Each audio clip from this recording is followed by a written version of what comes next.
오늘 말씀도 아가서입니다. 아가서 8장 1절에서 5절까지 말씀.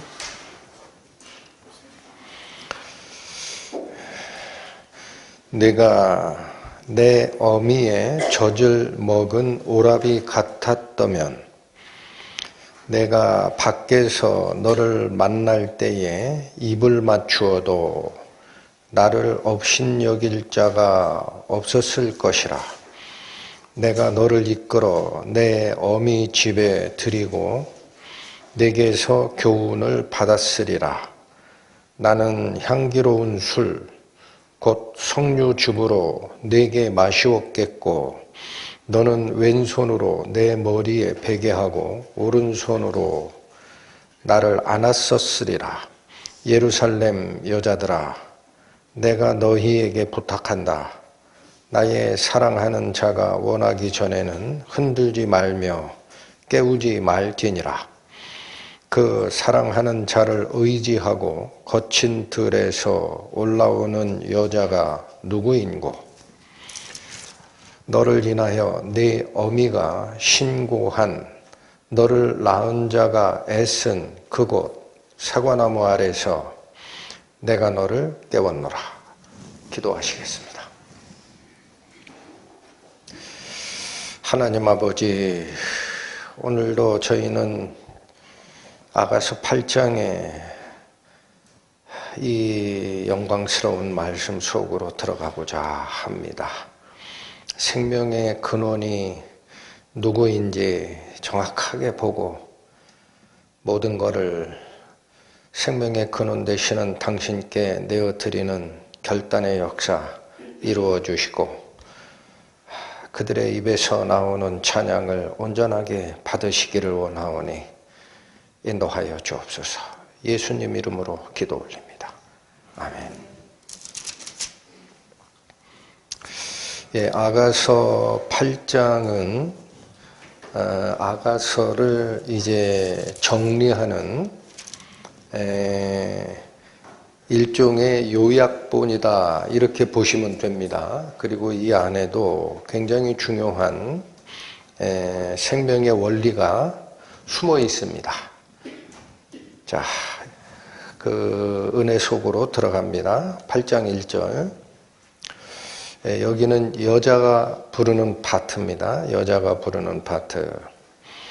내가 내 어미의 젖을 먹은 오라비 같았더라면, 가정을 합니다.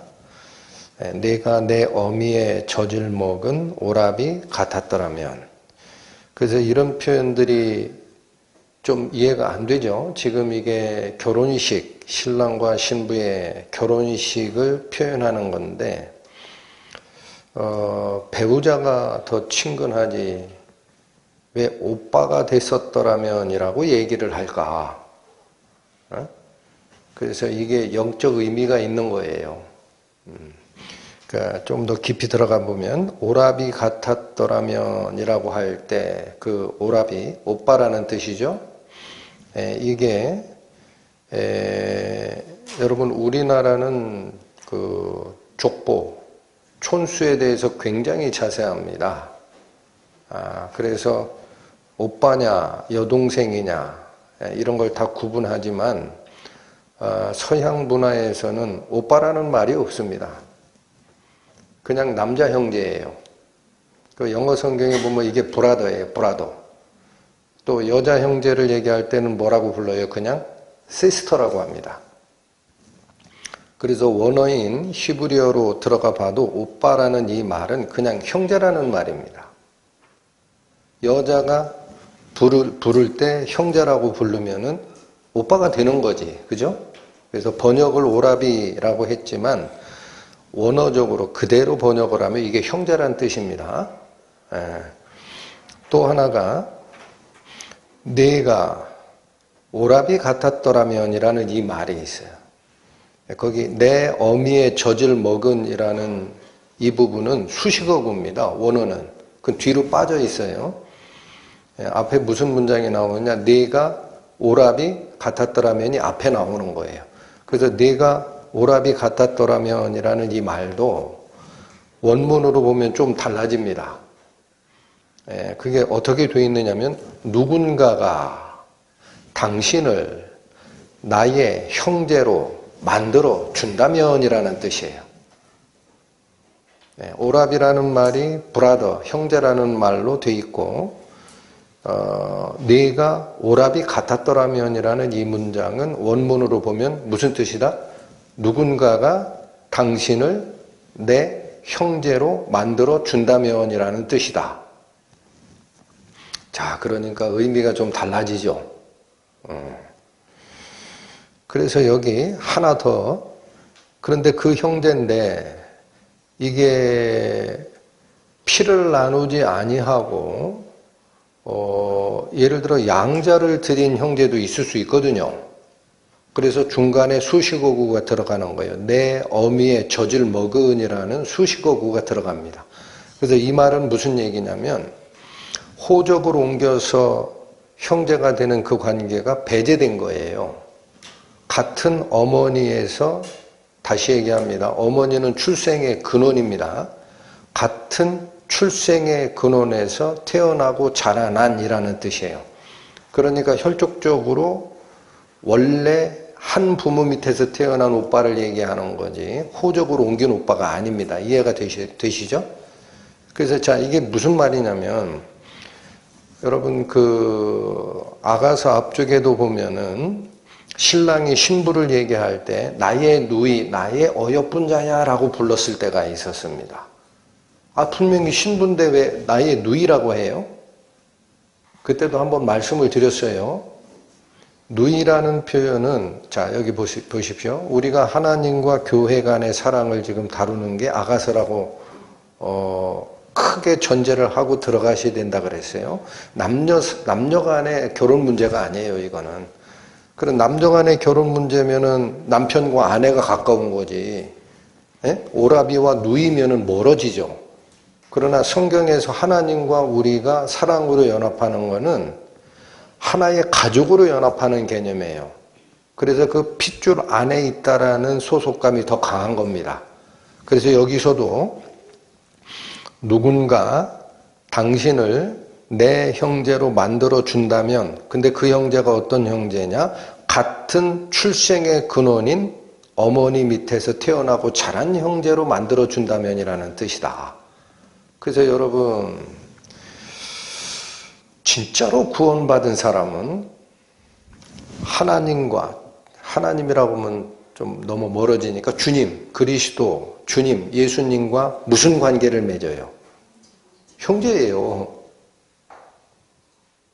이해가 되세요? 그래서 아무나 형제라고 못 불러주는 겁니다. 아무나. 자, 여기 보십시오. 히브리서 2장 갑니다. 신약성경 354페이지 히브리서 2장 보십시오.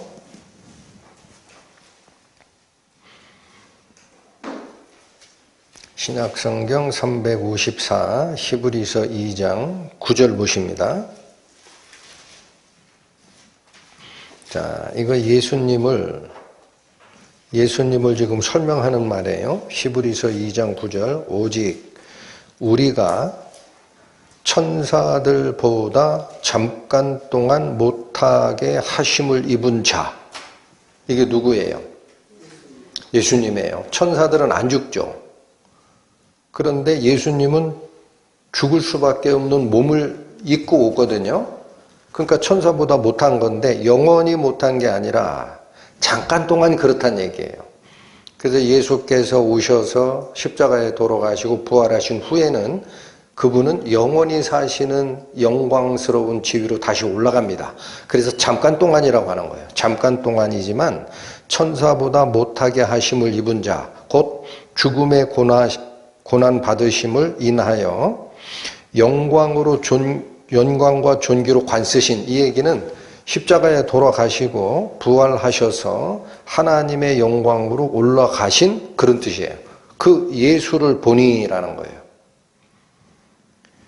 이를 행하심은, 그러면 왜 예수께서 성자 하나님이라고 하는데 사람처럼 몸을 입고 오셔서 돌아가시고 부활하시고 다시 하나님의 영광으로 돌아갔느냐? 이를 행하시는 이유가 뭐냐?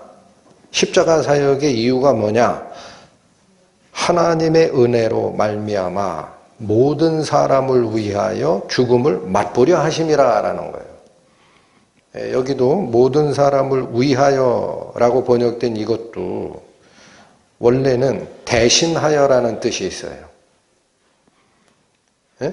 예수께서 죽음을 맛보시고 우리도 그냥 죽어버리기 위하여, 그게 아니에요. 모든 사람을 대신하여 죽음을 경험하시는 겁니다. 그럼 왜 모든 사람을 대신하느냐?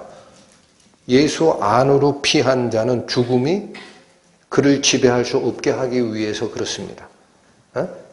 이게 가장 큰 복음이에요. 이게 십자가 사역을 하신 이유다라는 건데, 오늘 살피고자 하는 거는 그 밑에까지 읽으셔야 돼요. 10절.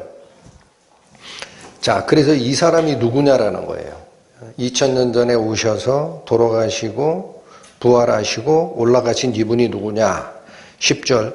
만물이 인하고라고 되죠. 우리 성경에 인하고라고 돼 있는데 이유입니다, 이유. 그래서 만물이 왜 존재하는지 이 뜻이에요. 인이라는 게. 그래서 만물이 그를 위하여 존재한다라는 뜻입니다. 만물의 존재 이유가 그라는 거예요. 만물이 인하고, 만물이 말미암은이라는 건 만물이 거기서부터 나왔다라는 거예요. from이에요, from. 그러니까 무에서 유를 창조하셨잖아요, 하나님이. 그럼 어디서 나온 거냐? 이 물질들은 하나님 안에서 나온 거예요. 그래서 자, 만물이 인하고 만물이 말미암은 자라는 표현은 만물이 그를 위하여 창조가 되고 또 그 만물들은 그 안에서부터 창조됐다라는 뜻입니다. 굉장히 중요한 언급이에요. 만물이 그를 위해서 창조가 되고 또 만물이 그로부터 나온 그 자가 있어요. 그분. 그 말미암은 자에게는 이게 누굽니까? 하나님을 안 믿는 사람도 이론적으로 그게 창조주다라고 얘기를 하고 끝냅니다. 그러면 유대교와 기독교가 뭐가 달라요? 유대교도 그거 믿어요. 창조주 하나님을. 근데 여기서 얘기하는 만물이 목적이 되고 만물이 그로부터 나온 자라는 거는 성자 하나님 예수님이에요. 아니 성부 하나님이 창조하셨지. 왜 성자 하나님을 여기서 자꾸 거명하느냐? 요한복음 1장이 그 얘기죠. 태초에 말씀이 계시니라. 이 말씀이 하나님과 함께 계셨으니 이 말씀은 곧 하나님이시라. 만물이 그로 말미암아 창조가 됐으니 어떤 것도 그가 없이는 창조된 게 없다. 그죠? 그 예수님. 응? 그래서 다시 봅니다. 만물이 목적이 되고 만물이 출발이 되는 자에게, 즉 예수, 창조주인 예수께 많은 아들을 이끌어 영광에 들어가시게 하는 일이 있다라는 거예요.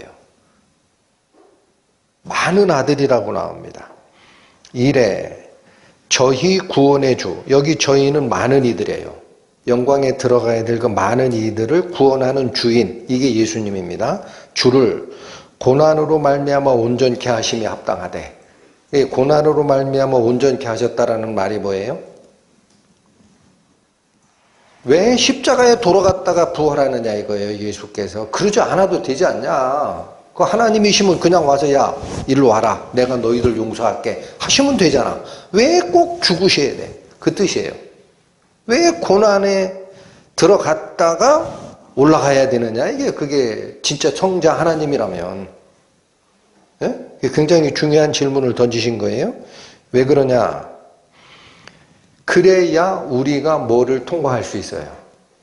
죽음을 통과할 수 있기 때문에 그래요. 예수께서 많은 사람, 모든 사람을 위하여 죽음을 경험하시고 이유가 분명해집니다. 우리는 죽음을 경험하지 말라라는 거예요. 예수 안에 피하면 예수께서 통과한 그 통로를 안전보장 속에서 통과해서 하나님 우편으로 가는 길이 생기는 거다. 그래서 했다. 그래서 당연히 그렇게 고난을 받고 영광으로 들어가는 게 옳다라는 거예요. 그게 합당하다. 자, 11절 잘 보십니다. 제가 히브리서 말씀을 인용할 때마다 힘들어요. 저는 이해를 해. 근데 이 말을 읽는 사람들이 그게 무슨 말이야 그래요. 이 말들을 이해를 못해요. 그러면 자꾸 들으셔야 됩니다. 집에서. 11절이 핵심이에요. 오늘 거룩하게 하시는 자 누굽니까? 예수님이에요. 거룩하게 하시는 자와 거룩하게 함을 입은 자들 누굽니까? 그렇죠. 많은 아들이 되게 하는 구원을 얻는 우리들이에요. 그러니까 여기 보십시오. 거룩하게 하는 주체인 예수님과 그분의 피의 은혜에 의해서 우리는 죽음을 겪지 않고 하나님 앞으로 인도되는 거룩함을 얻는 자들입니다. 이게 복수예요. 이 둘이 뭐라고 나오나 잘 보세요. 다 어디에서 났다 그래요? 예, 이게 뭐냐면 하나에서 났다 그러니까 이 느낌이 잘 안 오죠. 공동 번역은 이해하기 쉽게 번역해. 모두 같은 근원에서 나왔습니다. 그 생명의 근원이 같다라는 거예요. 그래서 여기 보십시오. 예수님을 믿는다라는 크리스찬들 중에 예수님은 하나님의 생명에서 나왔지만 나는 그 생명을 하나님으로부터 받은 적이 없다 하는 사람은 구원 안 받은 거예요. 잘 기억하셔야 돼요. 그냥 자기가 믿는 거지. 에? 그 원사이드 러브라고 하는 거예요. 짝사랑이에요. 아, 나 예수님 믿었는데 왜 그러세요? 심판 때 가서 백날 해보세요 되나? 내가 너희에게 내 생명 준 적이 없는데 왜 그러냐 그러지. 에? 그래서 예수께서 하나님의 생명을 받고 태어났듯이 거룩하게 함을 입은 우리들도 한 생명의 근원에서 나온 자들이라는 거예요. 그게 없으면 구원이 아니에요. 그래서 자, 계속합니다. 드릴 말씀이 많아요, 오늘. 한 근원에서 나왔다. 그래서 그러므로 뭐라고 한다? 형제라 부르시기를 부끄러워 아니하셨다라는 거예요. 할렐루야. 여러분 돌아오세요. 아가서. 이제 이해가 갑니다. 왜 갑자기 신랑과 신부 간의 사랑을 노래하는 아가서에서 이 8장이 마지막에 전체 요약이면서 교훈을 압축한 거라고 그랬어요. 근데 이 여자 파트를 노래하는 주님의 신부된 자가 왜 갑자기 신부의 자리를 요구를 하는 게 아니라 내가 같은 어머니에서 태어나고 양육받았던 오빠처럼 당신이 나에게 왔더라면이라고 할까. 그거는 혈육적 오빠가 아니고 영적인 생명의 근원을 같이 하는 거룩하게 하는 자와 거룩하게 함을 입은 자들이 한 근원에서 난지라 형제라 부르기를 부끄러워 아니하시고 한 그 위치가 됐더라면이라는 뜻이다. 이해되셨습니까? 그래서 여기 참 중요한 얘기예요. 진짜 형제라는 이름을 호칭을 부여받는 것이 얼마나 영광스러운 건지 아셔야 돼요. 뭐가 같다라는 거예요. 예수께서 성자 하나님이셨던 예수께서 성부 하나님의 생명에서 나오셨던 분인 것과 같이 우리도 나도 똑같은 하나님의 생명의 근원에서 나에게 온 게 있다라고 주장해야 되는 게 이 형제예요. 자, 그래서 돌아오시면 이제 이해가 갑니다. 8장 1절. 당신이 그 뜻이에요. 이게 여자 파트니까 너라고 하면은 반말이죠. 당신께서 내 어머니의 젖을 먹은 형제 같이 됐더라면 이라는 거예요. 그러니까 그것도 뭐냐면 원문대로 하면 누군가 당신을 내 형제로 만들어 줬더라면 그런 뜻이다. 그러니까 형제 관계가 형성됐더라면 이어집니다. 내가 밖에서 당신을 만날 때 너라고 돼 있지만 입을 맞추어도 나를 업신여길 자가 없었을 것이라. 이것도 추억이에요. 없었을 것이다. 그 얘기는 뭐예요? 업신여김을 받은 적이 있다라는 거지. 이 여인이 밖에서 입을 맞추는 일에 대해서 나를 업신여긴 적이 있단 얘기예요. 그 형제 관계가 회복이 됐더라면 밖에서 당신을 만날 때 입을 맞추더라도 나를 업신여길 자가 없었을 것이라 라는 것은 과거 경험이 있다라는 거예요. 이 여인이 업신여김을 받았거든. 언제 그랬어요?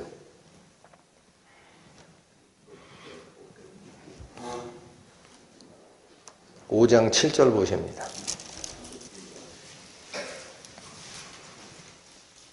자, 밤늦게 찾아온 주님을 민기적 때다가 놓쳤잖아요. 누가 놓쳤어요? 이 여자가 놓쳤죠.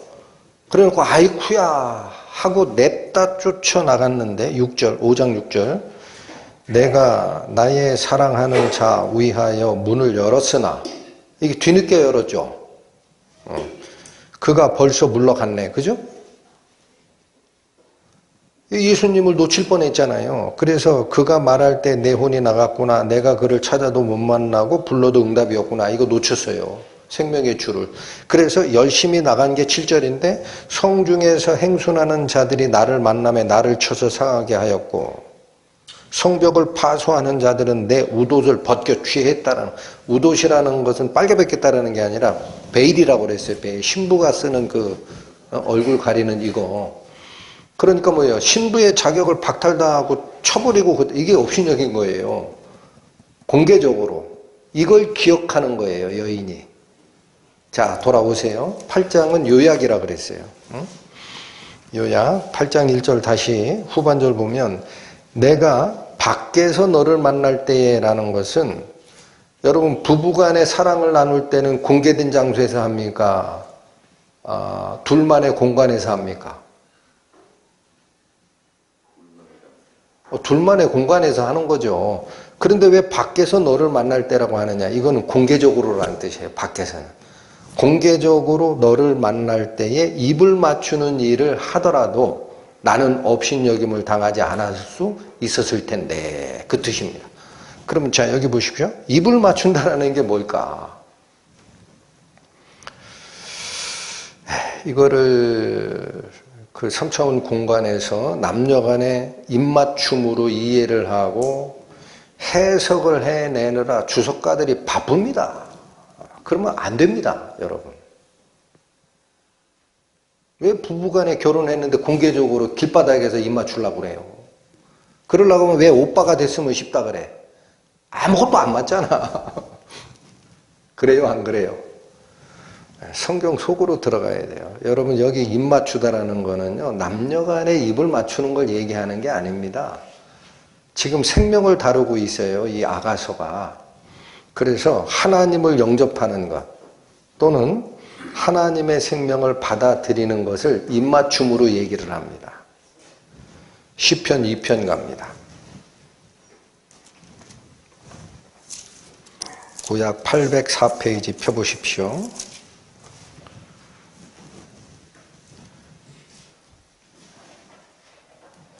시편 2편 11절 보십니다. 여호와를 경외함으로 섬기고 떨며 즐거워할지어다. 하나님 경외하라라는 말씀 바로 밑에 12절. 그 아들에게 뭐 하라? 여러분 이게 하나님 아들하고 뽀뽀하라는 얘기예요? 예? 여기 나오잖아요. 그 아들에게 입맞추래요. 이유가 뭐냐? 그렇지 아니하면 어떻게 된다고? 진노하심으로 너희가 길에서 망하리니. 여기서 말하는 길은 역시 마찬가지 길바닥이 아니에요. 우리 인생길이에요. 우리 인생의 길을 갈 때 예수님을 영접하는 과정이 없이 인생을 살아가는 자는 하나님의 진노에 들어가게 되리라라는 뜻입니다. 그러면서 여기 다시 그 아들에게 입맞추라. 그렇지 아니하면 진노하심으로 너희가 심판을 받게 되리니 이 뜻이에요. 여러분 여기서 왜 길을 가다가 망하리니가 인생길에서 하나님의 아들을 영접하지 않은 자가 받는 심판이라고 제가 설명합니까? 예수님이 그렇게 얘기했잖아요. 예? 뭐라 그랬어요? 뭐라고? 너희가 길을 가다가 형제 송사를 받으면 뭐라고 그랬어요? 빨리 사화하라 그랬죠. 예수님 입에서 그렇게 얘기했죠. 그게 뭐예요? 인생길에서예요. 죄 짓고 율법의 송사를 받을 때 아이 죽고 나서 보지 뭐. 천국 갈지 지옥 갈지는 죽고 나서 보는 거야. 그때 가서 미루라고 그랬어요. 길에서 빨리 사화하라 그랬어요. 예, 여러분 왜 예수님이 길에서 하라 그래요? 죽기 전에 하라는 뜻이에요. 맞죠? 자, 그래서 여기 길에서 망할인이라는 것은 죽기 전에 인생길에서 하나님의 아들을 영접하는 게 없으면 하나님의 진노를 받게 되리라는 거예요. 그래서 뒤에 나오죠. 그 진노가 급하심이라. 12절 하반절 보세요. 그 진노가 급하심이라. 여호와를 의지하는 자가 다 복이 있도다. 하나님 의지하지 않고 심판 때 가서 보지 뭐. 내가 구원받았는지 지옥 갈지는 어떻게 알아? 가보면 아는 거지. 그렇게 태연하게 얘기하는 사람들 정신 차리시라는 얘기예요. 네? 성경이 얘기하는 게 죽기 전에 예수님도 그러잖아요. 길에 있을 때 급히 사화하라. 자, 그러니까 돌아오십시오. 아가서 8장에 이 여인이 얘기하고자 하는 게 그겁니다. 8장 1절의 하반절, 내가 공개적으로 당신을 만나서 입을 맞춘다라는 것은 영접했다라는 거예요. 당신을 생명의 주로 영접하는 그런 일을 해도 내가 업신여김을 받지 않았을 텐데 라는 얘기예요. 그러니까 여러분 아까 5장 7절에 밤늦게 찾아온 주님을 내가 이미 옷을 벗고 발을 씻고 누웠는데 늦게 오시고 나서 이제 문 두드리면 어떻게 합니까? 하고 민기적 대다가 예수님 놓친 여인 있죠? 구원도 안 받은 것 같아요. 심각해요. 그래서 여러분 구원을 우습게 여기지 마세요. 자기 안에 진짜 생명이 있는지를 다시 봐야 됩니다. 그때 내가 주님을 형제관계로 아직 세팅을 못했다는 뜻이에요. 이 말이 그게요. 당신이 내 어미젖을 먹은 오라비로 누군가 만들어 줬었다면 내가 공개적으로 당신을 영접했다라고 할 때 나를 무시할 사람이 없었을 거다. 근데 그때 무시를 당했다. 공개적으로. 파수꾼들한테 얻어터져 행순하는 자들한테 신부의 증표가 되는 면사포 뺏겨 했던 게 그게 공개적으로 무시받은 거예요. 그러니까 여러분 그런 것이 당연히 구원받은 성도들에게 있어야 된다라고 생각하지 마시고요. 예수님을 놓치는 일이 없기를 바랍니다. 평생 동안 조심하셔야 돼요. 하나님이 다시 기회를 줄지 모르겠어요. 이거 심각한 얘기예요. 놓치지 마세요. 처음부터. 자, 그리고 이제 계속합니다. 또 나와요. 1절. 과거에 내가 주님이 나의 사랑하는 자요 라고 밤에 쫓아다니다가도 공개적으로 다 업신여김을 받았던 그 경험이 있다. 내가 진작 주님을 형제로 받아들였다면 그런 일은 없었을 것 같다 라고 얘기를 하고 2절로 갑니다. 내가 너를 이끌어 내 어미 집에 들이고 내게서 교훈을 받았으리라. 자, 여기 잘 보십시오. 이게 신랑과 신부가 한 방에 들어가고 싶다, 합방하고 싶다라는 얘기로 자꾸들 얘기를 하세요. 주석가들이. 근데 여기 어미 집에 들이는 이유가 나오잖아요. 왜 그렇게 하고 싶다고 그래요?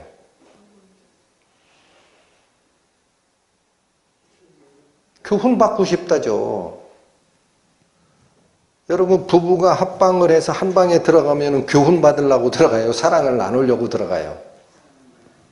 아니잖아. 그러니까 이거는 이 여인이 지금 되돌아보는 거라고요. 내가 잘못했으면 큰일 날 뻔했다라는 거예요. 그런데 내가 너를 이끌어 내 어미 집에 들이고 내게서 뭐를 받고 싶다?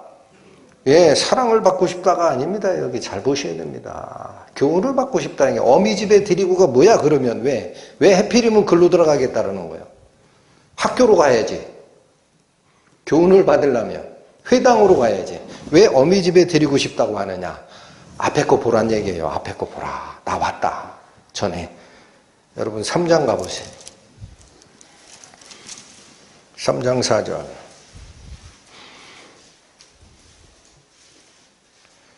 여기도 마찬가지입니다. 아까는 의도 터진 거고 이건 앞에서 찾던 과정인데 3장 3절부터 읽으세요. 성중에 행순하는 자들을 만나 묻기를 내 마음에 사랑하는 자를 너희가 보았느냐 하고 물어요. 그래도 이 순찰자들이 알아요, 몰라요? 신랑의 행방을 몰라요. 그래서 4절 그들을 떠나자마자 이건 뭐냐면 그들을 넘어서자마자 그 사람들에게 의지하지 않게 되자 그 뜻이에요. 떠나자마자 내 마음에 사랑하는 자를 자동으로 만납니다. 그러니까 누구도 의지하면 안 됩니다. 여러분 주님 말고는 의지하면 안 돼요. 주님께 올인해야 됩니다. 하나님 나를 만나주십시오 그래야 돼요. 목사를 쫓아가서 이 사람 알겠지 하고 물어봐요. 소용이 없어요. 평생을 그렇게 해보세요. 예수님 만나지나. 이 목사한테 가서 물어보면 알겠지. 저 목사한테 가서 물어보면 알겠지. 헛수고입니다. 어디에 가서 기도하셔야 돼요. 하나님 저를 만나주세요. 그래야 돼요. 그래서 그들을 뛰어넘자마자 그들을 떠나자마자 그 뜻이에요. 마음에 사랑하는 자를 만납니다. 그래 놓고 그를 붙잡고 여기 보세요. 어디로 가고 싶다 그래? 내 어머니 집으로 간대. 이게 나왔던 거단 얘기야.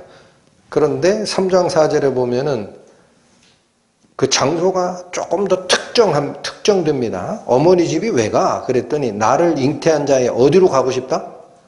방으로. 이게 장소예요. 여러분 여기도 자 제가 지금 하나님 말씀 전하면서 이걸 리얼하게 표현하기 어려운데 어머니가 잉태한 방이면 뭡니까? 어머니하고 아버지가 합방했던 장소 아니에요. 그러면 지금 이 여인이 사랑하는 자를 만나고 나서 엄마 아빠가 합방했던 장소에 가서 합궁을 하겠다는 얘기입니까?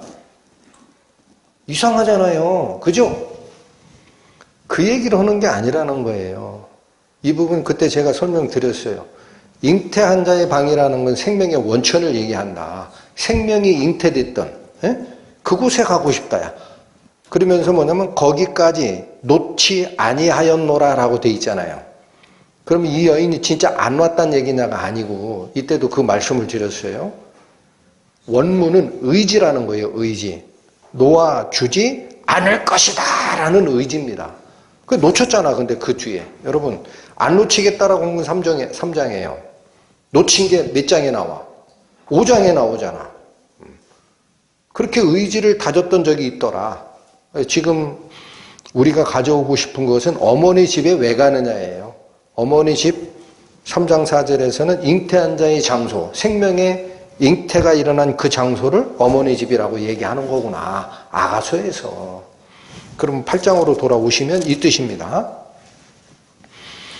8장 2절에 내가 당신을 이끌어서 내 어머니의 집에 드리고 라는 것은 생명의 원천에 가서 그 뜻이에요. 생명의 원천에 가서 당신과 사랑을 나누리라가 아니고 뭐를 얻으리라? 여러분 자 여기 교훈을 받는데요. 거기 가가지고 이게 무슨 말이에요? 자 여기 보십시오. 여기서 사용하는 교훈을 받다, 가르침을 받다라는 동사가 있습니다. 동사가. 그래서 이 동사가 라마드라고 읽히는 동사인데 저도 이걸 준비하다가 이 동사가 얼마나 구약 성경에 써졌나 했더니 86회가 써져요. 그냥 대략 들으시면 돼요. 86회가 써지는데 시편에서 27회, 신명기에서 17회가 써지는데 둘 합치면은 몇 회입니까? 44회, 반 이상이 시편과 신명기에 써집니다. 이 가르침을 받다가. 그 제가 목사니까 할 일도 없어요. 다 뒤져봤어요. 이 가르침이 무슨 가르침인가? 앞불사. 인간관계의 가르침이 아니에요. 하나님의 가르침을 받거나 그 가르침을 다른 사람에게 넘겨주는 때 써집니다. 신기하구나. 거의 100%예요. 이건 무슨 가르침을 받고 싶었다는 뜻이다. 하나님의 가르침을 받고 싶었다는 뜻이다.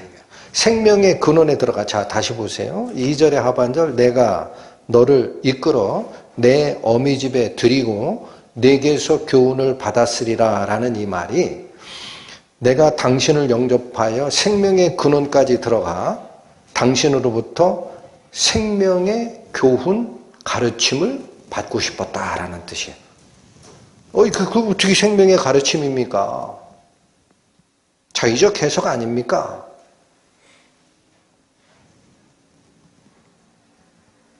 시편 2편 다시 가보세요. 아까 봤던데.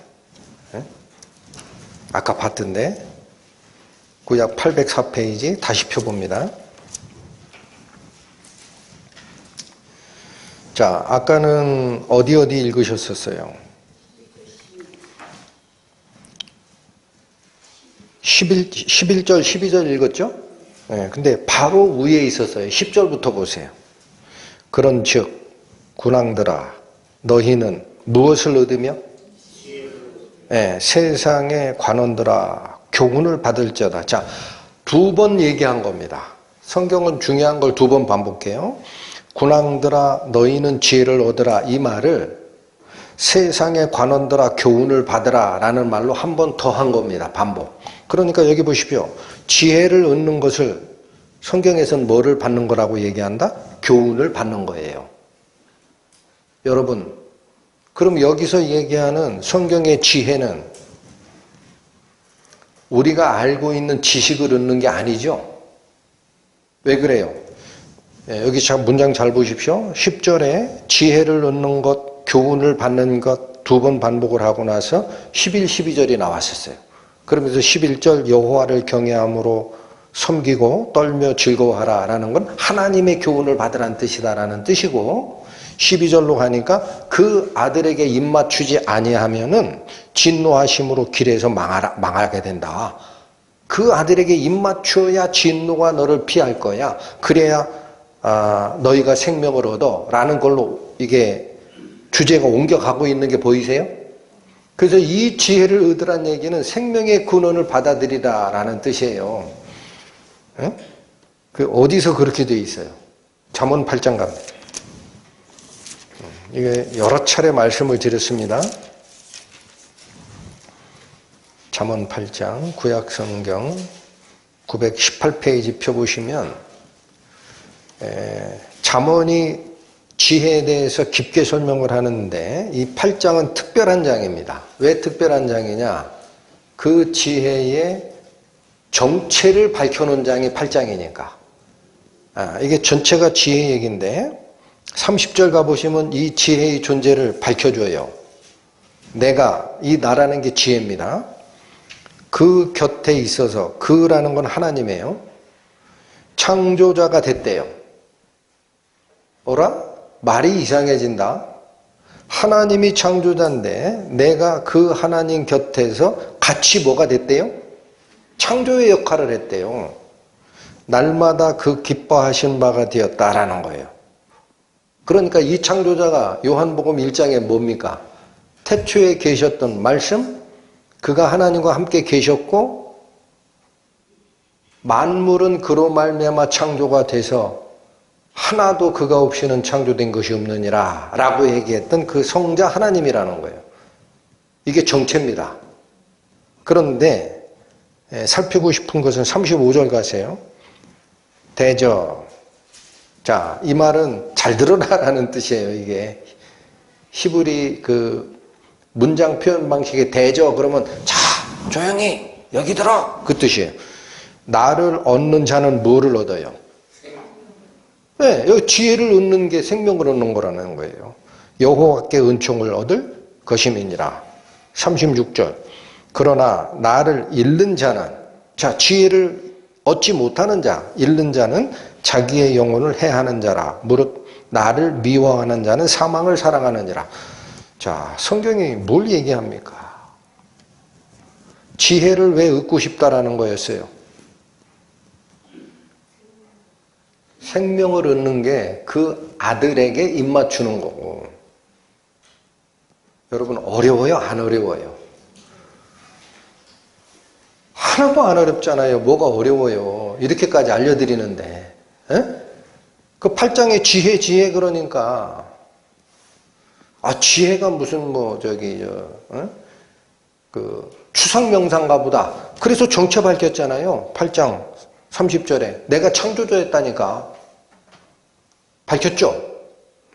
그래놓고 나를 얻는 자는 생명을 얻고 나를 잃어버리는 자는 죽어버릴 거야. 사망을 얻는 거야. 마찬가지잖아. 그죠? 이 존재가 누구예요? 예수님이지. 그래서 여러분 지난주에 잠깐 살피셨나요? 연결됩니다. 9장으로. 9장에 보면 1절 지혜가 그 집을 짓고 7 기둥을 다듬고 짐승을 잡고 포도주를 혼합하여 상을 차려놓고 여종들을 보내서 모든 사람을 부르잖아요. 이게 의인화된 지혜라는 거예요. 이 일을 하신 게 누구예요? 예수님이지. 그러면서 4절부터 봅니다. 무릇 어리석은 자는 이리로 돌이켜서 지혜를 얻으라. 그죠? 근데 5절 너는 와서 뭐를 먹으래요? 내 식물을 먹고 내 혼합한 포도주를 마시고 어리석음을 버리고 생명을 얻으라. 여러분 예수 그리스도께서 준비하신 식물과 포도주라는 것은 그분의 살과 피를 먹는 거예요. 요한복음 6장이 그거지. 내 살을 먹지 아니하고 내 피를 마시지 아니하는 자는 그 속에 뭐가 없느니라.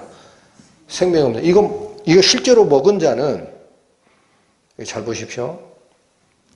예수님이 살과 피예요. 예수님이 곧 생명의 양식이고 우리를 구원하시는 생명의 근원이 되는 피입니다. 그걸 내가 먹었다고 치세요. 입 맞췄어요? 안 맞췄어요? 입 안 맞추고 고기 먹고 피 먹을 수 있는 사람 나와보세요. 그게 아들에게 입 맞추는 거예요. 그게 그래요? 안 그래요? 얼마나 쉬워요. 그러니까 이제 돌아오십시오. 아가서 8장 2절에 왜 오빠가 됐으면 좋겠다라고 하고 네가 오빠였으면 내가 공공연하게 당신이 나하고 관계가 있어라고 얘기해도 나를 업신여길 자가 없었을 것인데 과거에 내가 업신여김을 받은 적이 있다. 이 얘기를 하면서 2절 내가 당신을 이끌어 내 생명의 근원에 드리고 그 속으로 같이 들어가 당신으로부터 하나님의 교훈을 받았으리라 라는 거예요. 이게 생명의 교훈, 지혜를 얻고 생명을 얻었을 것이라. 그죠? 그리고 나서 얘기하는 게 나는 향기로운 술 곧 석류주부로 네게 마시었을 것이라 라는 거예요. 그러면 여기도 이게 무슨 뜻이냐면 여러분 보십시오. 지혜와 입맞춤을 했어요. 생명의 원천 되시는 예수님과 입맞춤을 했어요. 그래서 그 생명이 나에게 넘어왔어요. 그러면 내 속에 생명이 작동이 돼요? 안 돼요? 작동이 되죠? 그러면 나는 어떻게 바뀔까요? 생명의 열매를 맺게 됩니다.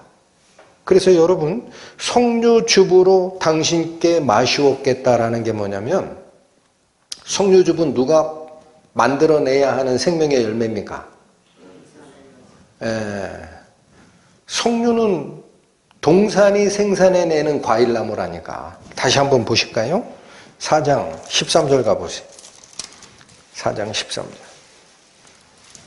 12절부터 보세요. 나의 누이, 나의 신부는 장근 동산이요. 이렇게 시작했죠. 그런데 13절 가니까 내게서 나는 것은 즉 그 동산에서 산출이 되어야 하는 것은 첫 번째가 뭐라고 그래요? 석류나무예요. 그러니까 이 동산이 생명활동을 시작한다고 하면은 석류를 만들어내야 된다라는 거야. 그래서 이게 왜 중요하냐? 7장 12절 가죠. 7장 12절. 지난주에 살폈던 거죠. 뭐라고 돼 있어요? 우리가 일찍 일어나 포도원으로 가 포도음이 돋았는지 꽃술이 퍼졌는지 석류꽃이 피었는지 보자. 이게 누가 요청한 거였어요? 신랑이 이제 나랑 같이 가보자. 너 생명활동이 있는지.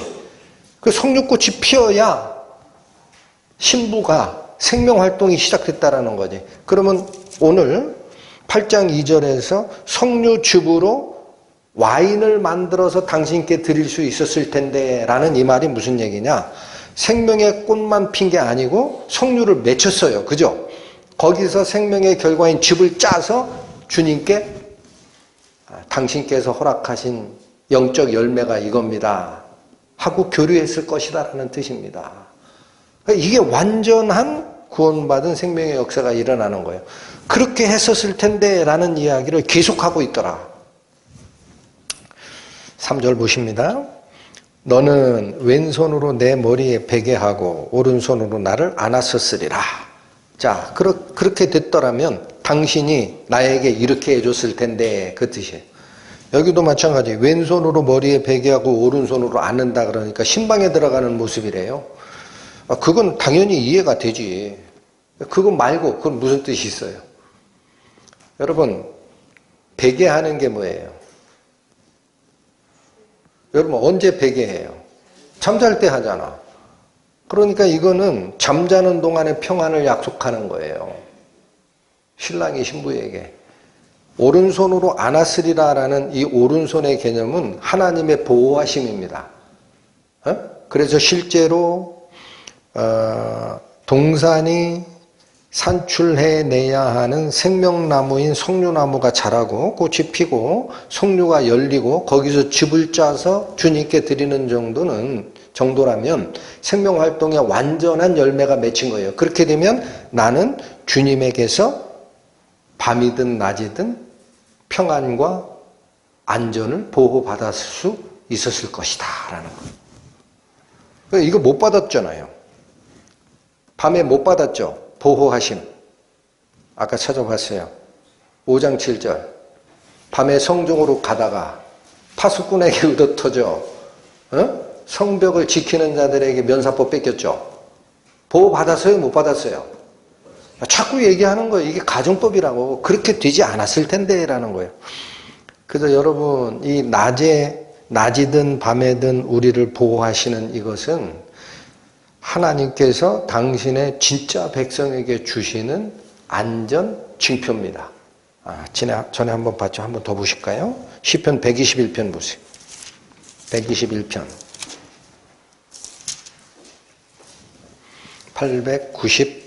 896페이지. 지난주에 이거 통으로 다 읽으셨었죠? 4절부터 보겠습니다. 4절. 이스라엘을 지키시는 자는, 자 이렇게 하니까 이스라엘 사람들만 하나님이 지켜주시고 대한민국은 안 지켜주시나 그렇게 생각하는데 여러분 이스라엘이라는 거는 약속의 백성을 얘기하는 거예요. 그냥 구약에서는 약속의 백성을 이스라엘이라고 하는 거고 신약에서는 누구를 이스라엘이라고 표현할 수 있어요? 당신의 피로 구원받은 친백성된 자, 약속의 백성이라고 바꿔 읽으셔도 돼요. 약속의 백성을 지키시는 자는 졸지도 아니하고 주무시지도 아니하시리라. 5절. 여호와는 너를 지키시는 자라. 이게 신분의 변화입니다. 여호와께서 내 우편에서 내 그늘이 되시나니. 이것도 안전보장이야. 그래서 표현을 뭐라고 하느냐. 6절로 한다는 얘기죠. 낮에 해가 너를 상치 아니하며 밤에 달도 너를 해치 아니하리라. 여러분 낮이든 밤이든 지켜주신다라는 거예요. 약속된 백성은. 그죠? 그러면 오늘 아가서 본문이 얘기하는 당신이 왼손으로 내 머리에 베게 하고 오른손으로 안았으리라 라는 얘기는 밤에도 안전을 보장해주고 낮에도 보호하심이 여전히 갔을 것이다 라는, 이게 완전한 약속의 백성과 하나님과의 관계가 회복됐을 거다라는 뜻입니다. 돌아오십니다. 아가서 8장. 자, 4절. 예루살렘 여자들아, 내가 너희에게 부탁한다. 나의 사랑하는 자가 원하기 전에는 흔들지 말며 깨우지 말지니라. 이거 들어봤던 말이죠. 아가서에서 딱 3번 나옵니다. 2장 7절 보십니다. 2장 7절. 6절부터 보시면 여기 그대로 따온 거예요. 6절. 그가 왼손으로 내 머리에 베게 하고 오른손으로 나를 안는구나. 예루살렘 여자들아, 내가 노루와 들사슴으로 너희에게 부탁한다. 요것만 빼면 같은 거예요.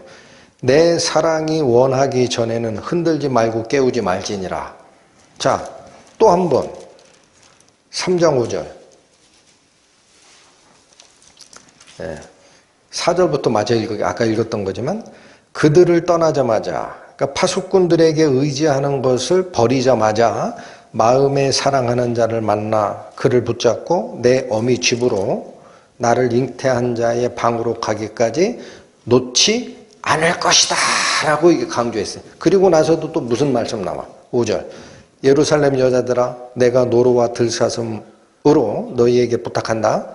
사랑하는 자가 원하기 전에는 흔들지도 말고 깨우지도 말라. 그죠? 굉장히 중요한 순간마다 이 얘기를 했어요. 오늘이 세 번째예요. 8장 4절 예루살렘 여자들아 내가 너희에게 부탁한다. 나의 사랑하는 자가 원하기 전에는 흔들지 말며 깨우지 말라. 여러분 우리 성경에는 그냥 부탁한다라고 되어 있잖아요. 원어적 의미는 굉장히 강합니다. 나에게 맹세하게 하라예요. 절대 개입하지 말라는 거예요. 그러니까 이걸 뭐라고 제가 말씀을 드렸어요? 뭐라고 말씀드렸어요? 여러분 여기 다시 보세요. 중요한 생명의 순간에 나와 하나님이 직접 또는 나와 성자 하나님의 은혜가 직접 만나야만 그 생명이 내 입과 입맞춤이 된 거지. 중간에 누가 개입해가지고 이렇다 저렇다 얘기해봐야 그게 구원이 이루어지지 않는다고요. 그래서 이걸 제3자 개입 금지 조항이라고 제가 설명드렸어요. 기억나세요? 예루살렘 여자들아 너희가 아는 척 좀 하지 마라 제발. 껴들지 좀 마라. 주님의 사랑이 나에게 와야 되는 거야. 제발 가만히 있어. 좀 맹세 좀 해. 심각하죠? 여러분 그래서 제가 계속 말씀드리는 게 그겁니다. 어느 유명한 목사님한테 가서 영접 기도했다고 해서 구원받은 거 아니에요. 사람 중간에 세우지 마세요. 큰일 나요. 그렇다고 성령 하나님의 성령이 나한테 오고 유명한 목사가 중간에 영접 기도문 읽어줬다고 그래서 나한테 오고 그렇지 않으면 안 오느냐?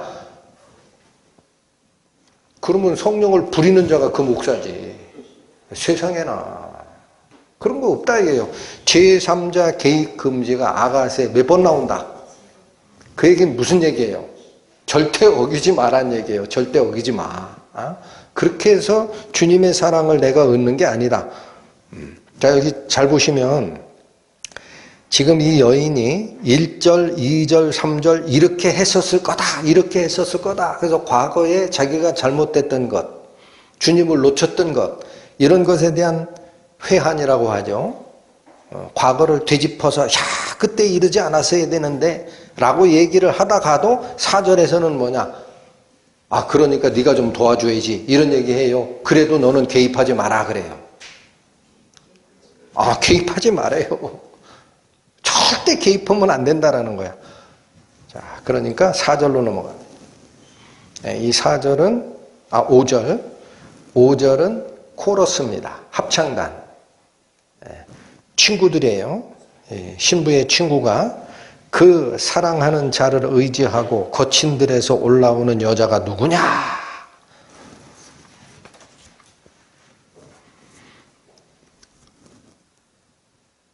여러분, 아가서에서 합창단이 하는 역할이 있어요. 합창단은 우리를 대표합니다. 일반 군중을 대표합니다.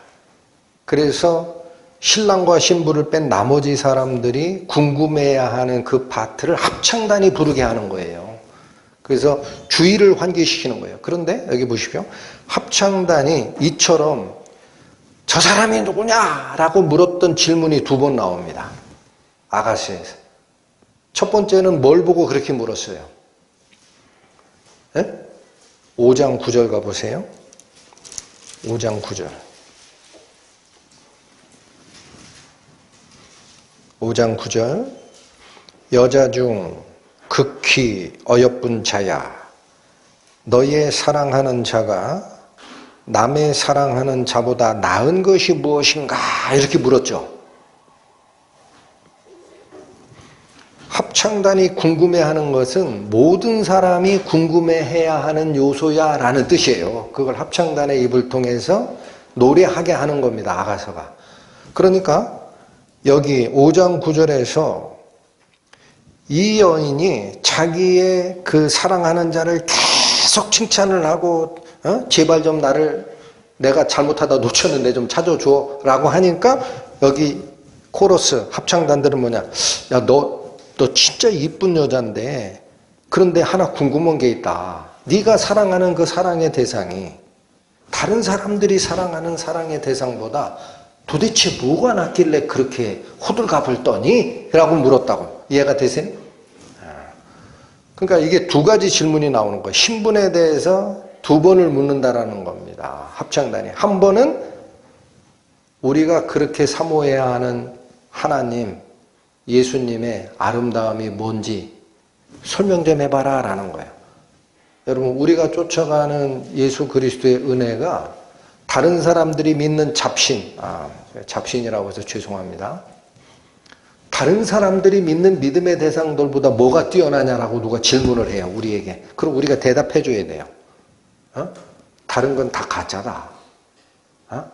우리가 왜 예수님만을 믿고 쫓아가느냐? 이분이 생명의 창조주의 아들이시다. 지위가 아들로 표현되지만 본체다. 그래서 우리가 그분은 가장 선하시고 그분의 능력은 모든 걸 이겨내실 수 있고 이겨내신 분이다. 그래서 우리는 그분만을 쫓아간다 라고 설명했어야 되는 거예요. 자, 이 질문이 나온 다음에 오늘은 누구에 대해서 질문 하나 보세요. 8장 5절. 그 사랑하는 자를 의지하고 거친 들에서 올라오는 누구냐? 자, 그러니까 이 코러스가 이거예요. 앞에 5장 9절에서는요. 그 여인이 그렇게 목말라서 찾고자 하는 그 사랑의 대상 주님, 잃어버린 주님이 도대체 뭐가 그렇게 아름답길래 너는 그걸 그렇게 찾고자 하냐? 라고 물었잖아. 근데 이번에 코러스는 누구에 대해서 질문을 던져요. 너는 누구냐라는 거예요. 너. 내가 알고 있는 여자. 너는 도대체 누구냐? 이건 뭐예요? 신부, 완전한 사랑을 획득한 이 신부의 본질이 뭐냐? 이렇게 질문을 던지는 거예요. 이거 두 개를 놓치시면 안 됩니다.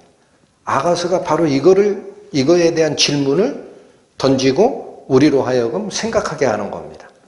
그런데 여기 잘 보세요. 앞에서 여인이 사랑의 대상인 주님을 자꾸 찾고자 할 때는 그 사랑의 대상이 되는 주님이 다른 자가 사랑하는 것보다 나은 점이 뭐냐라고 물었죠. 여기는 이 여자가 나은 점이 뭐냐고 묻는 게 아니에요. 그렇게 안 물었어요. 뭐라고 물었어요? 그냥. 그 사랑하는 자를 의지하고, 여기가 중요합니다. 거친 들로부터 올라오는 여자, 너는 누구냐? 이렇게 물었어요. 이쁘다고 물어요? 네가 뭐가 잘났냐고 물어요? 네가 뛰어난 점이 뭐냐고 물어요? 그런 게 하나도 없어요. 없어요. 질문의 핵심은 뭐냐? 네가 사랑했던, 그 찾고자 했던 그분을 의지하고 어디서 올라오고 있다? 네, 여러분 뭐예요? 광야를 통과하는 거예요. 이 승리자야. 승리자. 거친 들, 광야에서 승리하고 올라오는 이 여인이 뭐 때문에 승리했다라는 뜻이다. 빨리 대답해 주세요.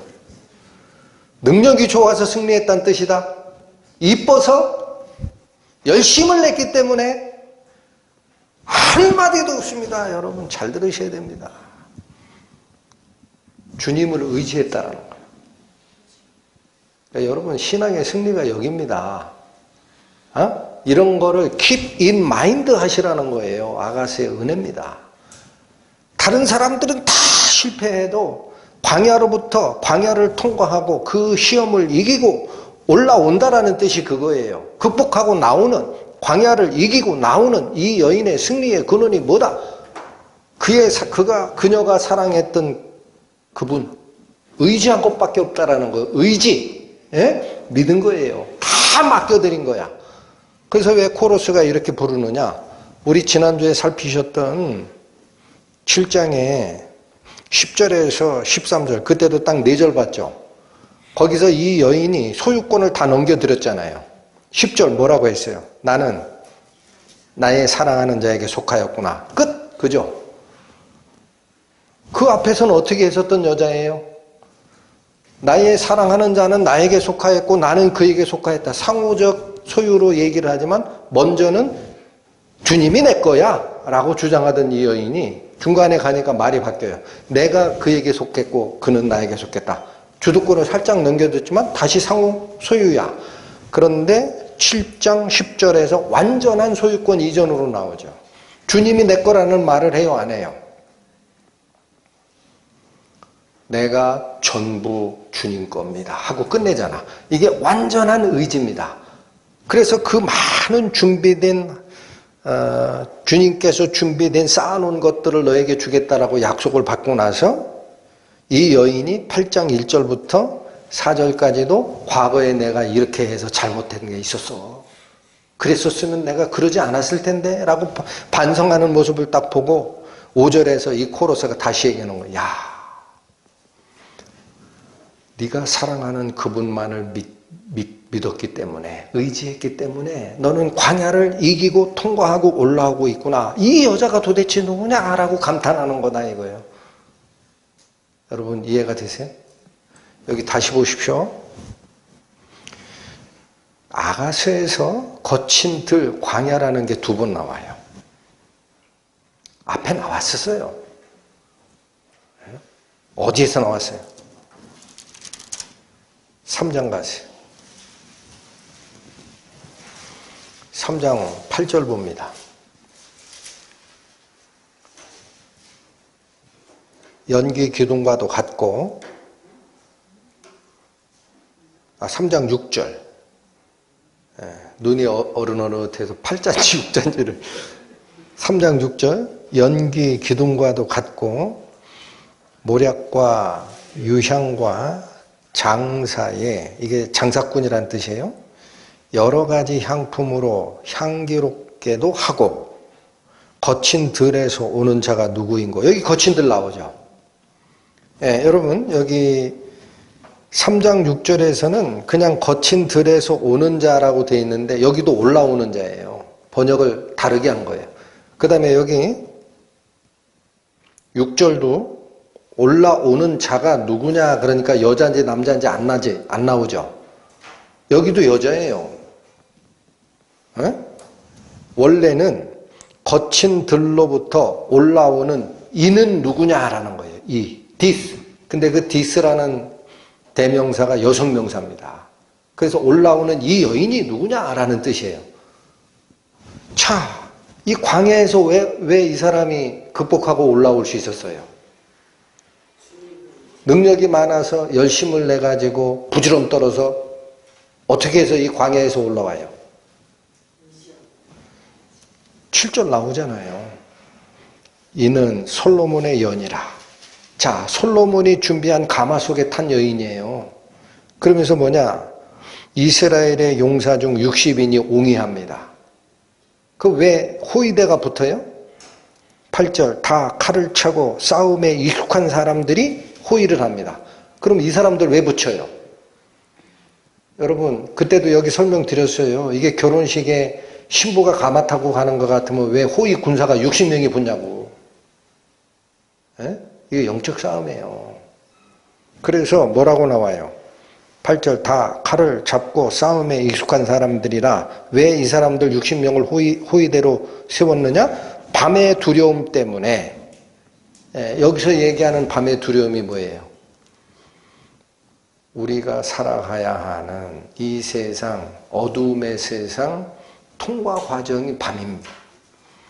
그래서 여러분 솔로몬이 준비한 가마를 타고 솔로몬이 보낸 호위대 싸움에 능한 60명의 호위 군사가 그 천사들이에요. 하나님께서 천사를 구원받은 자를 섬기라고 보낸 게 아니냐라고 돼 있죠. 영적으로 보호하고 또 아무도 손 못 대게 하고 광야를 통과시키는 이 여인이 여기 나왔었단 말이에요. 3장에. 거기는 광야에서 올라오는 자, 8장 5절에서는 거친 들에서 올라오는 여자, 그러니까 다른 것 같죠? 원문이 똑같다고요, 여러분.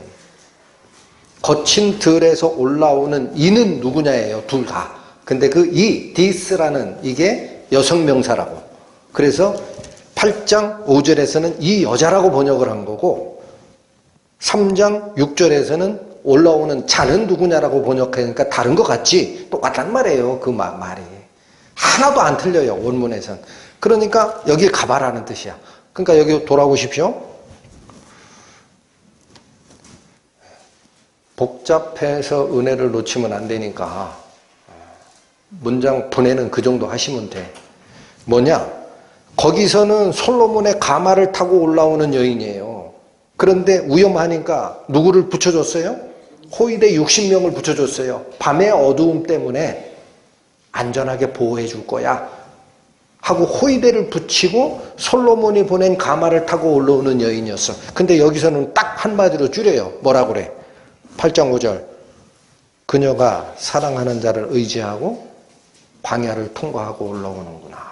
그러니까 여러분, 우리가 어두움의 세상 주관자들의 영적 싸움에서 이기고 주님의 승리의 가마에 타고 올라올 때는 100% 의지하는 거, 그거 하나밖에 없었습니다. 이 여인이 한 것은. 이제 이해가 되십니까? 우리 신앙의 핵심 열쇠가 다 넘겨드림이에요. 하기 싫어서 안 넘겨줘서 못하는 거예요, 하나님이. 제가 계속 말씀드리는 게 그거야. 나도 좀 주님한테 얻을 게 있고, 응? 복 좀 주시오. 그럼 내가 당신을 좀 더 신실하게 섬길게. 그래가지고는 하나님이 좋아하신다? 나는 다 당신께 속하였습니다. 라는 고백 이후에, 완전한 헌신을 드린 이후에 하나님은 우리를 종으로 부리려고 너 나한테 순종하라 하는 게 아니에요.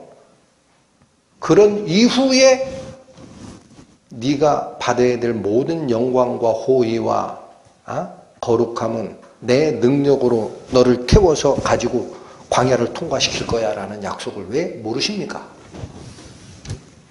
왜 모르십니까? 그러니까 엉뚱한 거 자꾸 시간 쏟고 그러지 마세요.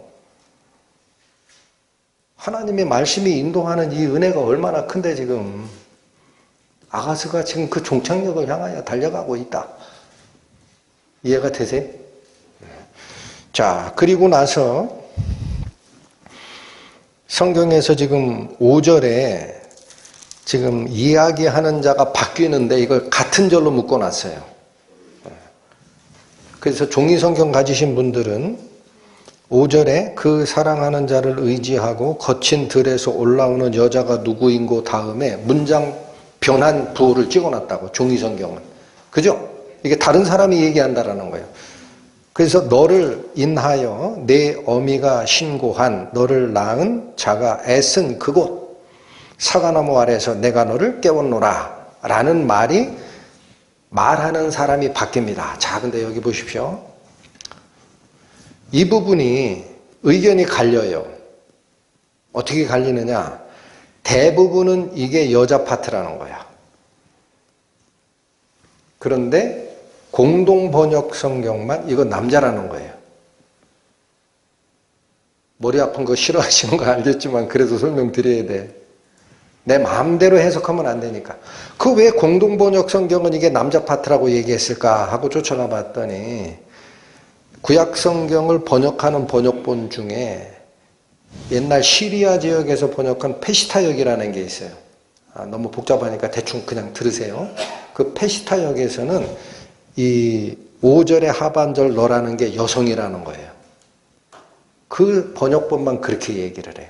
그래서 공동번역 성경 그걸 쫓아가서 너를이라고 얘기하는 주체는 그러니까 너가 여자니까 이 말을 하는 주체는 남자라는 거지.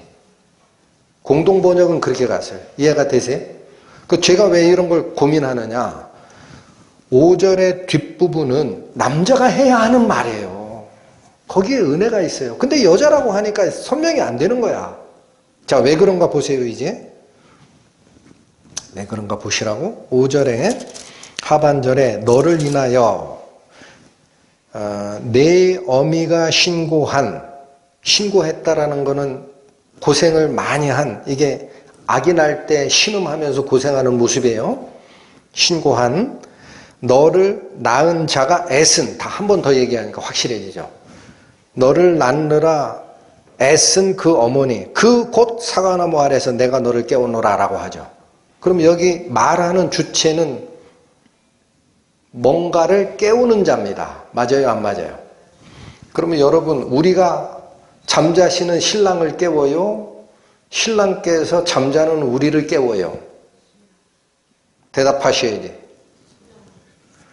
방금 전에 시편 보셨잖아. 121편. 하나님은 졸지도 않고 주무시지도 않죠. 근데 뭘 성도가 가서 깨웁니까? 안 맞잖아요. 그죠? 그래서 여기는 남자가 얘기하는 파트가 되어야 합니다. 저는 공동번역 성경에 맞다는 거예요. 그 다음에 더 중요한 게 있습니다. 지금부터 잘 들으셔야 돼요. 사과나무 아래에서 잠자던 존재를 깨웠다고 하죠. 여러분, 사과나무가 뭡니까? 아가스에서 사과나무는 신랑이에요. 한번 다시 확인 들어가세요. 2장 3절 보세요. 2장 3절. 남자들 중에 나의 사랑하는 자는 숲을 가운데 뭐 같다? 이게 신랑을 사과라고 그래요. 2장 5절에 한번 또 나와요. 너희는 건포도로 내 힘을 돋고 사과로 나를 시원하게 하라. 여기 시원하게 하라라는 이 말은 서늘하게 시원한 바람 불라가 아니라 리프레쉬예요. 다시 생기가 돋게 하라야.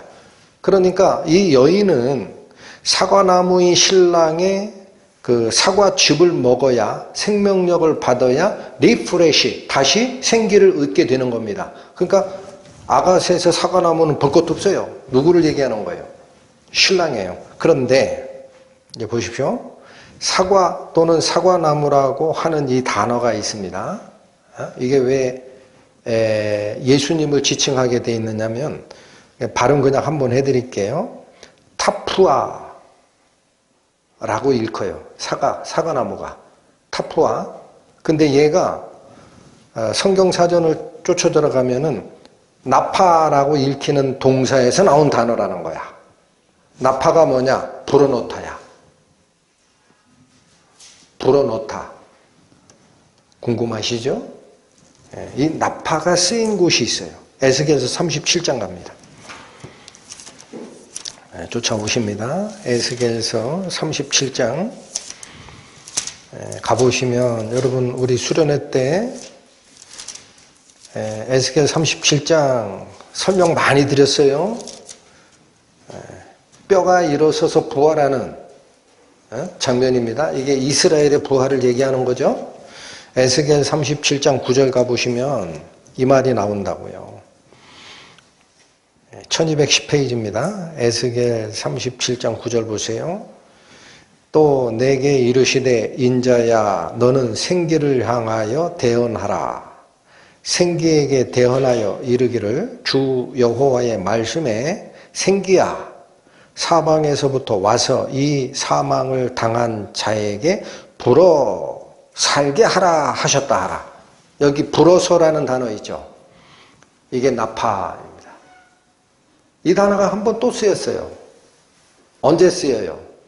창세기에 쓰여요. 흙으로 사람을 지으시고 생기를 그 코에 불어 넣으시니 사람이 생명이 된지라 할 때 그 불어 넣다. 느낌 확실해지죠? 거기서 나온 단어가 뭐냐? 사과라는 단어인 타푸아라는 단어라는 거예요. 그러니까 이 사과가 왜 주님을 가리키느냐? 생명의 근원, 생기를 불어넣는 주체를 얘기할 때 성경이 쓰는 거니까. 자, 그럼 다시 오십시오. 여기. 지금 드릴 얘기가 많이 남았는데 시간 많이 가네. 자, 다시 집중하시고. 아가서 8장 5절에 너를 인하여 내 어미가 신고한 곳, 다시 얘기합니다. 너를 낳는 자가 애썼던 그곳, 그 사과나무 아래에서 내가 너를 깨웠다라고 하죠. 그죠? 그러면 깨우는 주체는 생기를 불어넣는 주체입니다. 아까 그 에스겔서에서도 하나님이 생기를 불어넣었잖아요. 그죠? 마찬가지 여기서도 그래요. 자고 있는 이 여인을 깨우는 주체가 생기를 불어넣는 주체예요. 그러니까 내가 너를 깨웠다고 하잖아. 근데 중요한 거는 그냥 깨웠다 그러면 이해를 못할까봐 사과나무 아래에서 했대. 야, 이게 어려워요. 그냥 사과나무 밑으로 데리고 가서 너를 깨웠다라고 얘기를 하지를 않고, 지금 이게 신랑이 하는 파트라는 거예요. 내 어머니가 너를 낳느라 애썼던 그곳, 거기, 그러나 사과나무 밑에서 너를 다시 깨웠다 그래. 그 왜 자꾸 어머니가 애를 낳던 곳을 지칭할까? 이게 무슨 뜻일까? 이사야 26장 갑니다. 구약성경 994페이지 펴보십니다. 이거 말씀을 보기 전에 오늘 이게 핵심이에요. 여러분, 사람들은 생명을 출산하려고 애를 씁니다. 성경이 얘기하는 아이를 출산하려고 애를 쓴다라는 것은 생명을 출산하는 거예요. 구약성경에서. 그런데 애를 못 낳아요. 성경이 그렇게 얘기해요. 이스라엘 사람들이 애를 낳으려고 그렇게 열심히 노력했지만 애가 안 나온다라는 거야, 성경이. 그런데 하나님께 딱 갔더니 애가 그냥 나와버렸다 그래. 에? 자, 이게 보십니다. 이사야 26장 17절 보십니다.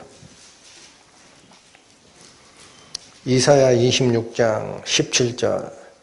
여호와여, 잉태한 여인이 산기가 임박하여 구로하며 부르짖은 같이 우리가 주 앞에 이러하니이다. 자, 여기 이사야 선지자가 하나님께 하는 말입니다. 잉태한 여인이 산기가 임박해서 애를 낳으려고 애쓰는 것처럼 우리가 그렇다는 얘기예요. 하나님 앞에. 그러면서 18절 뭐라고 그래요? 우리가 잉태하고 고통하였을지라도 낳은 것은 뭐 같아요? 그 생명 낳았어요? 안 낳았어요? 못 낳았잖아요. 그래서 땅에 구원을 베풀 수 없었다라는 거예요. 세계의 거민을 생산치 못하였다라는 거예요. 여러분, 이 말씀 이해되시겠어요? 이스라엘 사람들이 하나님 앞에 애가 나올 때쯤 돼서 고통하는 그 여인과 같다라는 거예요. 그러나 18절에 가니까 우리가 잉태하고 고통하고 했지만 낳지를 못했다라는 거예요, 생명을. 응? 그래서 구원을 베풀지 못하였다. 여기 갑자기 구원 얘기가 나와. 여기 집중하셔야 돼. 단순히 육체적으로 애를 출산을 못했다는 얘기가 아니구나. 하나님 앞에 이스라엘 사람들이 생명의 구원을 뽑아낼 능력이 없었다라는 뜻이다. 그런데 이 생산치 못하는 자, 아이를 못 낳던 이 이스라엘이 66장 가세요. 1047페이지 이사야 66장. 애를 낳아버립니다. 66장 7절 부터 9절까지 봅니다. 1047페이지 이사야 66장 7절 보십니다. 시온은, 이 시온이 누구예요? 예루살렘. 제가 개인적 의견이지만 전에 말씀드렸어요. 시온 그러면 원래 영적 예루살렘을 뜻할 때 많이 써요. 이 땅에 있는 예루살렘이 아닙니다. 시온은 구로하기 전에 생산하며, 여러분 구로가 뭐예요? 애 낳느라 신음하는 거를 구로라 그래요, 한자로. 애 낳느라 신음하는 것. 근데 여기 보십시오. 시온은 애를 낳느라 신음하기도 전에 뭐 했어요? 생산했어요. 또 고통을 당하기 전에 뭐를 낳았어요? 낳았잖아. 그 왜 이렇게 간단하게 낳나? 8절 이러한 일을 들은 자가 누구며 이러한 일을 본 자가 누구냐? 그 역사에 없었던 일이 일어났다. 나라가 어찌 하루에 생기겠으며 민족이 어찌 순식간에 나겠느냐. 그러나 시온은 구로하는 즉시 그 자민을 순산하였도다. 이스라엘 백성이 구원을 얻었다는 거예요. 왜 이게 가능하냐? 9절 여호와께서 가라사대 내가 임산케 하였은즉 해산케 아니하겠느냐. 자, 하나님께서 약속하신 이스라엘 백성들에게 생명을 출산하게 하는 일은 하나님이 못할 것 같냐라는 거예요. 그러면서 뭐라 그래요? 네 하나님이 가라사대 나는 해산케 하는 자인즉 어찌 태를 닫겠느냐 하시니라. 그러니까 여러분 구약의 이스라엘 백성들이 고난 중에 하나님으로부터 시험을 당하지만 그 구원의 결과는 누구 능력으로 생명을 탄생하게 되는 거죠? 아가서로 오세요. 이 말씀을 읽어야 이해가 되는 거예요. 아가서 5절이 8장 5절이. 자, 다시 갑니다. 아가서 8장 5절 후반절이에요. 너를 인하여 내 어미가 신고한, 다시 얘기합니다. 너를 낳은 자가 애쓴 것이 있다는 얘기예요. 그게 뭐예요? 금방 얘기했듯이 이사야서 26장처럼 생명을 출산하고자 애를 썼지만 사람을 생산할 수 없었던 이스라엘 사람들의 노력이라는 거예요. 근데 바로 그곳에서 아가서로 오셔야 돼. 바로 애쓴 그곳, 너희가 거듭나려고 그렇게 애를 썼던 그곳, 구원을 낳으려고 그렇게 애를 썼던 그곳, 거기서 못 낳잖아. 그런데 이사야서 66장 가니까 하나님께서 해산케 못하는 능력이 어디 있냐 해서 그 여인은 시온은 구로하기도 전에 생명을 낳았다 그러죠. 그곳 여기에요. 그곳에서 사과나무 아래에서 이것은 생명의 생기, 영적 생기를 가지고 있는 주님의 밑에서 그 뜻이에요. 거기서 내가 너를 어떻게 했다? 깨웠도다. 그래서 여러분 구원은 이렇게 받는 겁니다. 잘 들으셔야 돼요. 구원은 사람이 노력해서 받는 게 아니에요. 40년, 50년 교회 다니고 아침마다 와가지고 청소하시고 화장실 청소하시고 식사당번 하시고 11조 꼬박꼬박 하시고 하나님 신실하게 섬겼다 그럼 구원 주느냐? 그렇게 해서는 생명이 안 온다라는 거예요. 예? 신약 성경 가세요. 갈라디아서 4장.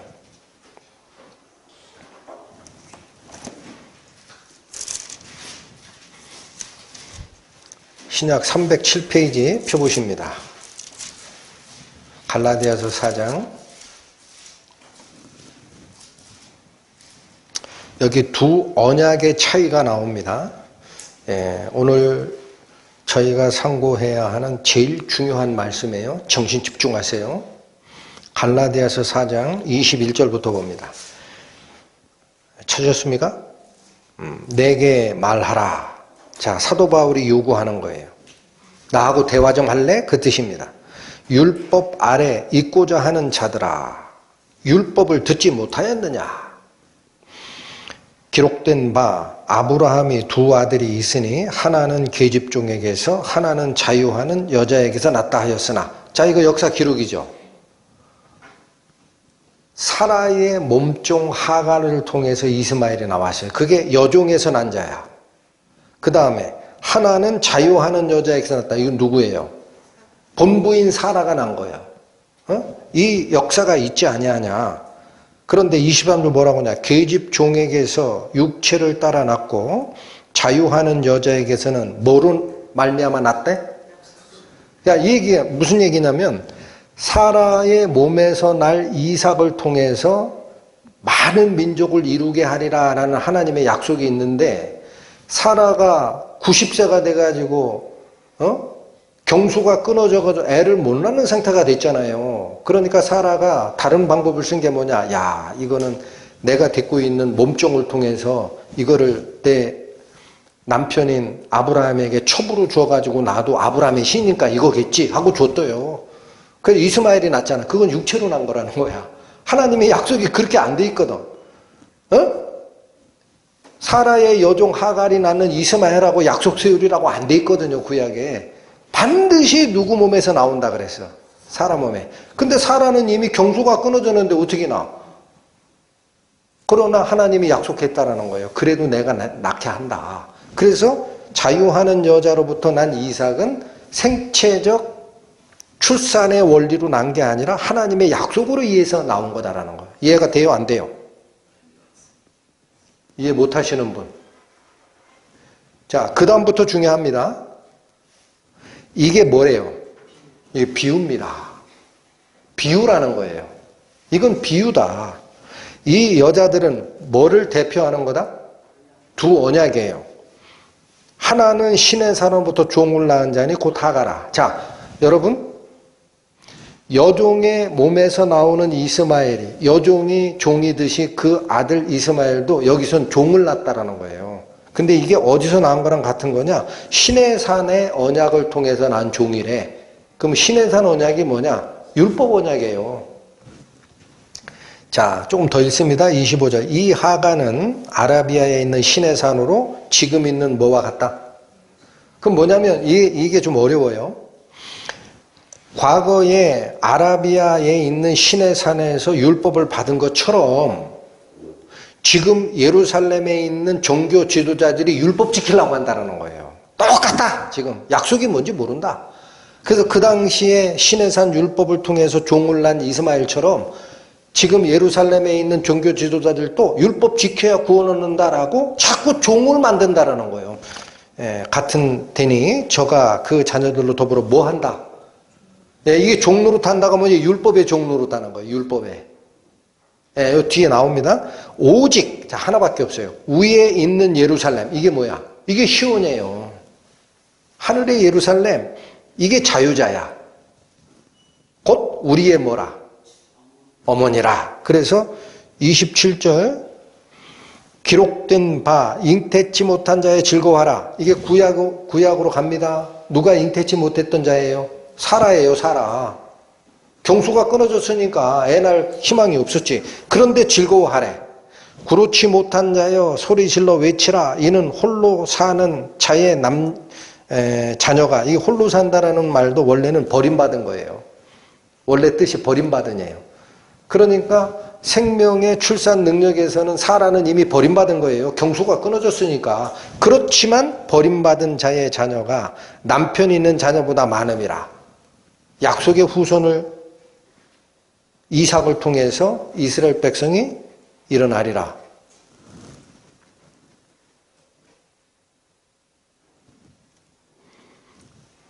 (28절) 형제들아 너희는 이삭과 같이 무슨 자녀라? 우리는 육체적 자녀예요? 약속의 자녀예요? 29절 그러나 그때에 육체를 따라 난 자가 뭐를 따라 난 자를 핍박한 것처럼 여러분 그때는 여기 상황 잘 보세요. 본처 사라가 애를 못 낳으니까 자기의 여종을 남편에게 첩으로 줘가지고 이스마엘이 나왔잖아요. 그런데 본처 사라는 애를 못 낳고 있죠. 그러다가 아브라함 100세, 사라 90세 이삭이 나와요. 그랬더니 먼저 난 아들인 이스마엘이 장성했거든. 한 15쯤 됐을 거예요.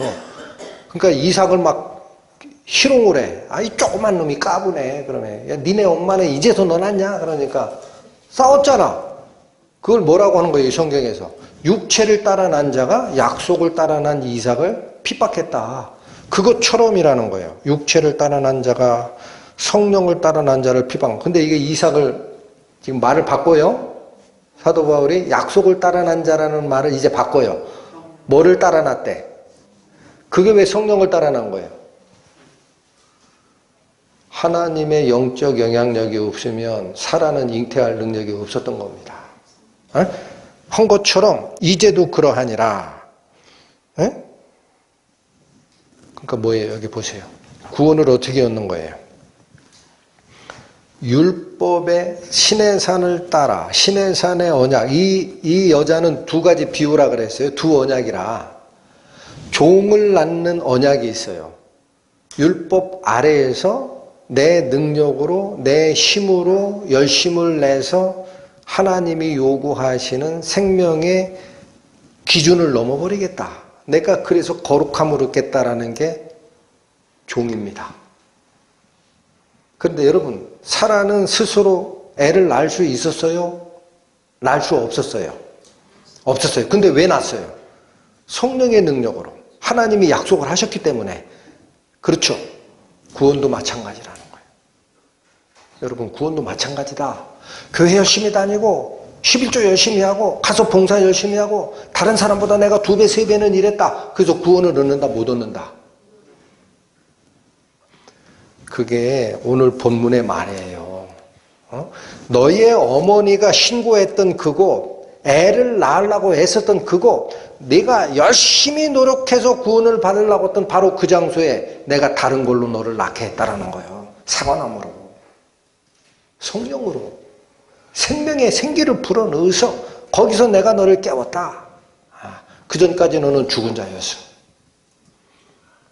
이 선언이 주님의 입에서 나오는 게 맞죠, 여러분? 그렇지 않겠습니까? 그래서 이 아가서 8장 5절에 얘기하는 두 주체가 다른데 지금 과거의 이 장저를 구분하는 그분이 여기 희수한 거예요. 같이 묶어놨는데 바로 5절 후반부에 얘기하는 이게 여인이 아닙니다. 사과나무 밑에서 너를 깨웠다라는 그 주체가 누구다? 생명을 주시는 주님이에요. 우리가 자고 있는데 거기까지 쫓아오셔가지고 네 능력으로 안 되지? 암만 했어도 애를 못 낳지? 이사야서 26장 말씀대로 우리가 구로하였으나 구원을 낳지 못하였어요. 그 구원을 누가 능력껏 살려낸다. 주님의 성령을 받은 자들이. 아멘이 되십니까? 아가서 8장 마지막의 요약본인데 여러분, 여인이 과거에 내가 이랬으면 이랬을 텐데, 과거에 내가 이랬으면 무시를 받지 않았을 텐데, 과거에 내가 이랬으면 내 사랑하는 자를 우리 어머니가 애썼던 신고했던 그 잉태한 그 장소까지 끌고 들어가서 하나님의 교훈을 받았을 텐데 라고 얘기하면서 제3자 개입 금지를 다시 도장을 빵 찍어 놨었습니다. 그래도 예루살렘 여자들아 너희는 손대면 안 돼. 그랬더니 이 여인을 누가 깨웠어요? 예루살렘 여자들아 내 사랑하는 자가 원하기 전에는 흔들지도 말고 깨우지도 말라 그랬어요. 근데 이 잠자는 여인, 생명이 뭔지도 모르는 여인을 누가 깨웠어요? 주님이 깨우셨다. 할렐루야. 여러분, 이 은혜가 신약시대에 구원을 받는 은혜하고도 똑같습니다. 자기가 하나님의 능력에 의해서 나는 할 수 없는 자구나 라는 것을 깨닫고 완전히 나는 주님 겁니다. 이 사망의 골짜기에선 더 이상 거하지 않겠나이다 하고 넘겨드렸을 때 우리가 애쓰고 애날라고 했던 그 장소에 예수님은 우리를 깨우시는 거예요. 성령의 생명력으로. 그게 아가서가 우리를 끌고 가는 빛이고 희망입니다. 기도하시고 마치겠습니다.